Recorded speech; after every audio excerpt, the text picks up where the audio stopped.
In Lesson 1, we looked at the beginning of Jesus' ministry while he was here on earth. We learned that he mostly did three things whenever he was first beginning. He was teaching, he was preaching, and he was healing lots of diseases. Now, we didn't actually look at much of the content of Jesus' Sermon on the Mount. We looked at the end and saw that there are two responses that a person can have. They can either be the wise man and respond positively, or they could be the foolish man and hear Jesus' words but not do anything in response. Now we're actually going to get into the beginning of the Sermon on the Mount. We'll begin in chapter 5, verse 3. Blessed are the poor in spirit, for theirs is the kingdom of heaven. Blessed are those who mourn, for they shall be comforted. Blessed are the gentle, for they shall inherit the earth. Blessed are those who hunger and thirst for righteousness, for they shall be satisfied. Blessed are the merciful, for they shall receive mercy. Blessed are the pure in spirit, for they shall see God. Blessed are the peacemakers, for they shall be called sons of God. Blessed are those who have been persecuted for the sake of righteousness, for theirs is the kingdom of heaven. Blessed are you when people insult you and persecute you and falsely say all kinds of evil against you because of me. Rejoice and be glad, for your reward in heaven is great, for in the same way they persecuted the prophets who were before you. You are the salt of the earth, but if the salt has become tasteless, how can it be made salty again? It is no longer good for anything except to be thrown out and trampled underfoot by men. You are the light of the world. A city set on a hill cannot be hidden, nor does anyone light a lamp and put it under a basket, but on the lampstand, and it gives light to all who are in the house. Let your light shine before men in such a way that they may see your good works and glorify your Father who is in heaven. Now, Jesus begins his sermon, if I'm going to put it simply, by describing kingdom dwellers. A big theme of the Sermon on the Mount is God's kingdom. And in this beginning of the sermon, he's looking at characteristics that describe a Christian, that describe one of his followers, or that describe a kingdom dweller. And he says this word repeatedly, blessed, and the definition of that is that blessed means supremely blessed, happy, or fortunate. So to be blessed, the way Jesus is using this word, means to be very happy about something. You consider yourself very fortunate. So Jesus is saying that lots of people from these different characteristics are blessed. So let's start looking at what he says here. In verse 3 he says, blessed are the poor in spirit, for theirs is the kingdom of heaven. Now, poor in spirit doesn't necessarily mean that someone is in poverty or something like that. What it's referring to is that they're more humble. They're not considering themselves above other people, or they're not thinking too much about themselves.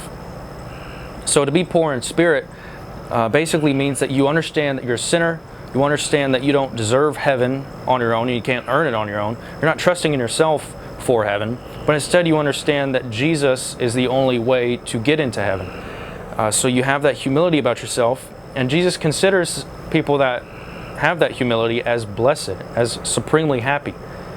Why does he say that? Because theirs is the kingdom of God. Those people will inherit heaven.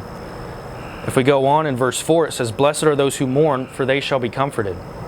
Now, once again, Jesus is not saying, whenever he says mourn, that blessed are those that are sad or always walking around crying or anything like that. What he's referring to is people that mourn over sin, people that mourn over unrighteousness. He says people that are saddened by the depravity in the world or the wretchedness, those people are blessed. Why are they blessed? Because eventually they will be comforted. In fact, I find it very encouraging to think about in the new creation, whenever we will live with God and he will be our light and we will be his people. That is going to be the most supreme comfort we can ever experience. And only believers are going to experience that. So those that are mourning over this world's unrighteousness will one day be comforted by God. Going on, we see blessed are the meek or the gentle, for they shall inherit the earth. Now I said both of those words, gentle and meek, but really gentleness is a good way to think about this. If I were to define meekness or gentleness, it's basically having strength under control. So if I'm very powerful in some way, or I have authority, but I keep that under control and I don't abuse my power or harm other people with it, but I use it wisely and I don't, flaunt it off and try to show off to people, then that means I'm meek. If I have strength but I don't show it off and I keep it under control, that's meekness or gentleness. Jesus says that people that express this are blessed. Why? For they shall inherit the earth. If we continue, in verse 6, it says, "Blessed are those who hunger and thirst for righteousness." Now, once again, Jesus is describing a kingdom dweller, and he says a kingdom dweller is someone that hungers and thirsts for righteousness. So sort of like someone who mourns over the unrighteousness of the world or the sin that's in the world, they also hunger and thirst for righteousness, for what is good and pure, what is from God. People that hunger for godly things are blessed according to Jesus. And why are they blessed? Because they shall be satisfied.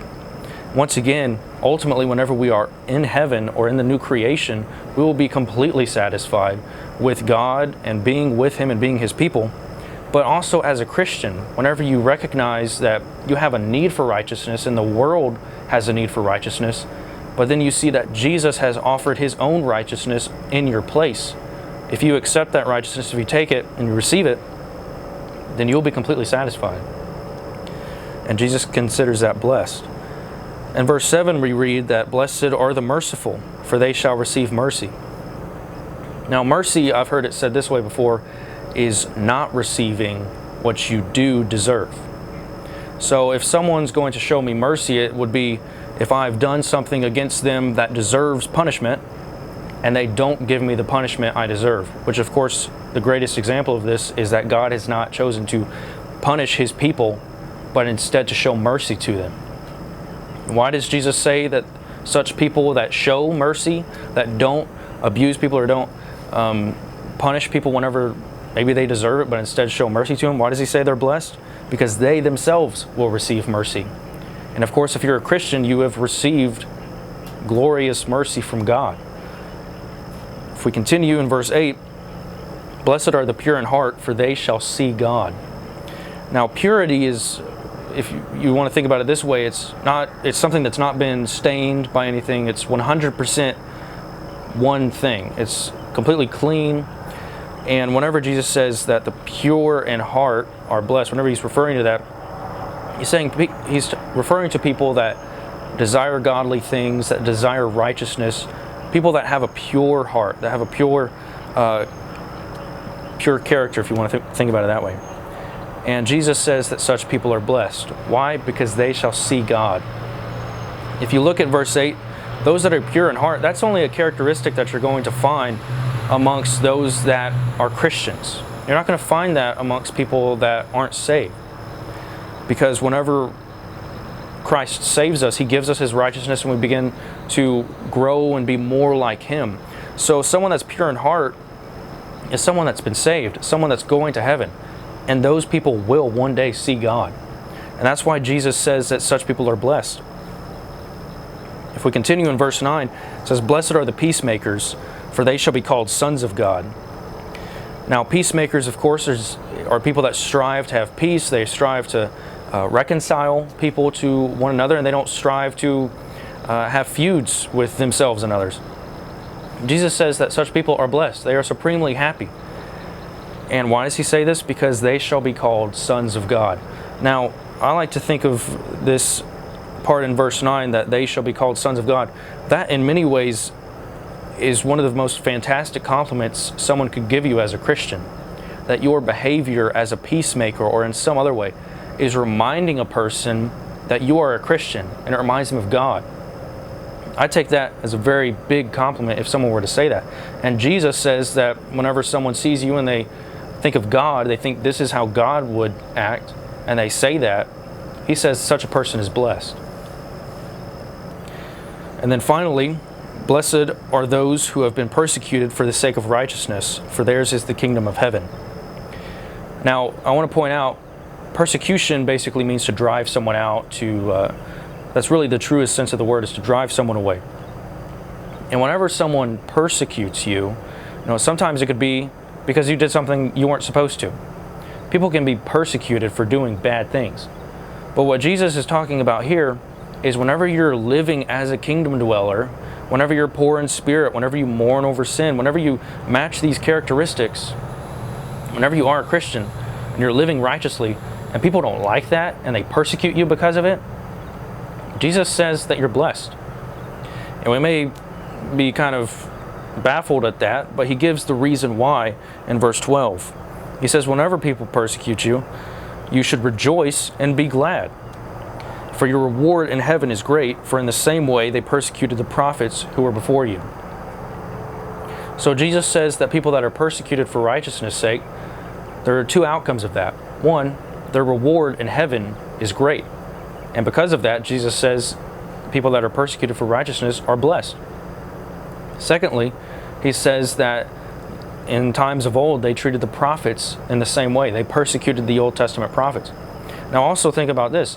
Jesus himself was a prophet. And of course, the Old Testament saints, some of the most godly men that we know of in ancient Israel, were the prophets. And of course, Jesus himself was.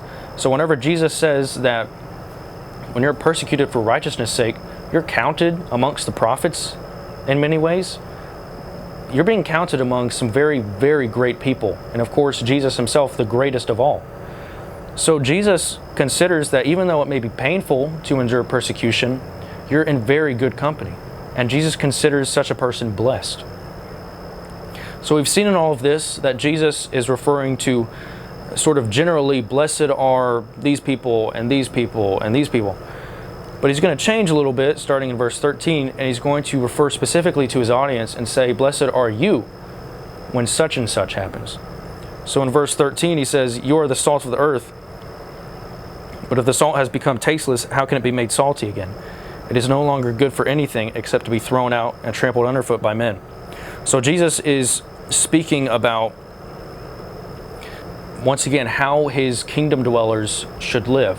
They should be salt on the earth. Now, salt is good for preserving things. It's good for adding taste, for healing. And Jesus is basically saying, by comparing his disciples to salt, he's saying that they should create a thirst for righteousness in this world. This world is deprived of righteousness in many ways, and his disciples should be salt that makes people thirsty and hungry for righteousness from God. That's one of the functions of one of Jesus' disciples. Also, we know that salt preserves things.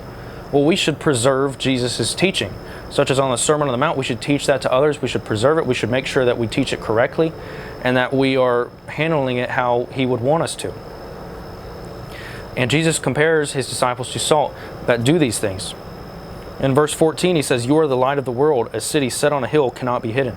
Nor does anyone light a lamp and put it under a basket, but on the lampstand, and it gives light to all who are in the house. Now, Jesus was near the city of Jerusalem at this time, and that city is actually on a hill. You have to walk up a hill to get to it. So, likely many of his people in the audience were thinking about Jerusalem whenever he said this. Also, in this time, a person would have a lampstand that was a tall stand, and they would put a candle on the top of it. And they would light it and put it in the middle of a room so that it would illuminate the entire room. But if you put a basket on top of that, it completely defeats the purpose of having the lampstand. And no one's going to be able to miss a city that's set on a hill at night whenever the lights are on. So Jesus says that's how his kingdom dwellers, that's how his followers should be as well. They should be unmistakable. Everyone should be able to look at them and see who they are and what they're doing. So just as light illuminates darkness, how it prevents people from stumbling, that's what we should do as Christians. We should illuminate the darkness in this world, and we should help people from stumbling by teaching them the truth and teaching them how they can be saved.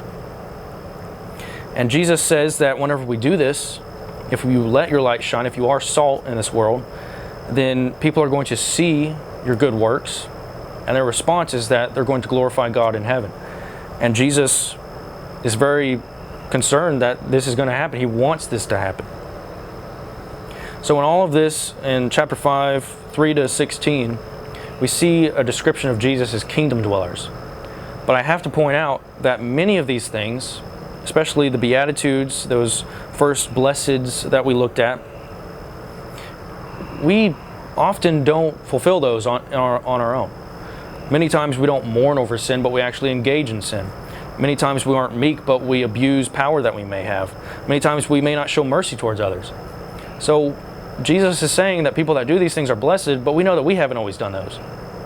But the one person who has completely followed all of these to perfection is Jesus himself. And I want to point out something that we're going to see as we go along with these lessons, is that Jesus is going to describe his kingdom dwellers. He's going to give commands to them and other people.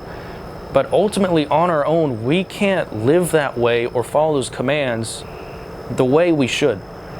And we have to understand that as we go throughout these lessons, that we must rely on Jesus and his righteousness and his work in our place so that we can be saved, and then we can start to strive to follow these commands and follow them as best as we can, but ultimately we can't follow them on our own. So just keep that in mind. Jesus is the supreme example and the only one that's ever followed all of these things to completion in the entire world. He's the only one that's done that for all of these things.